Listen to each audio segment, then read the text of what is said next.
The question I want to ask you is, how do we know this? How do we know that there was this kind of violence and that it was real, that it happened?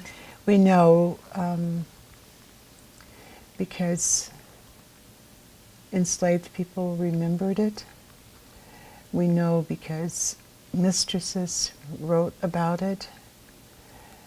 When they wrote in their journals or their diaries, beat Melinda today, beat her too hard.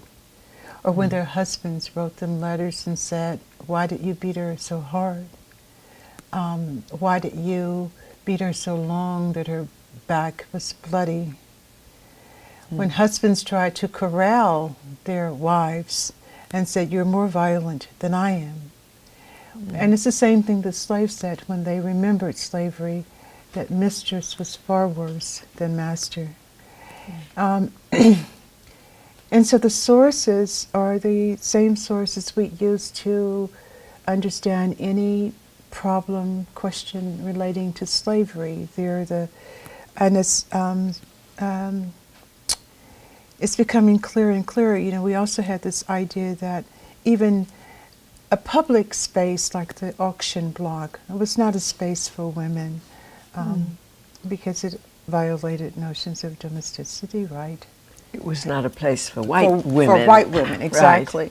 Right. But, you know, one of the work of Stephanie Jones Rogers, for example, is showing quite beautifully that mistresses of white women were there. They were there not just in the audience, but to buy.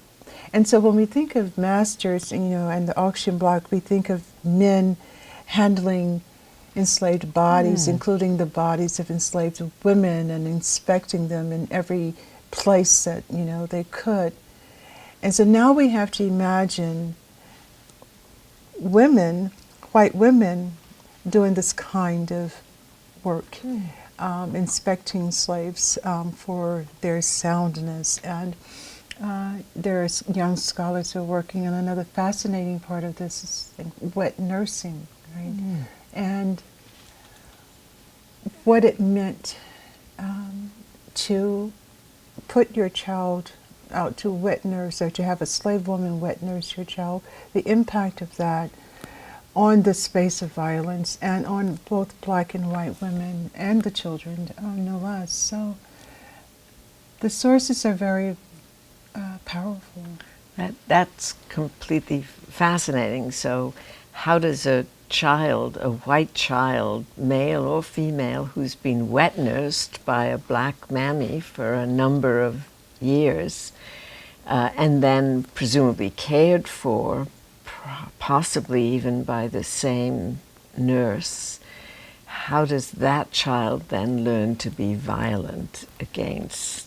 He or she has to be taught that at a certain age, this enslaved child that you've been playing with, who may have also been feeding from the same woman's breast, you've grown up with him. At a certain point, you have to become the master or the mistress, and so your role has to change.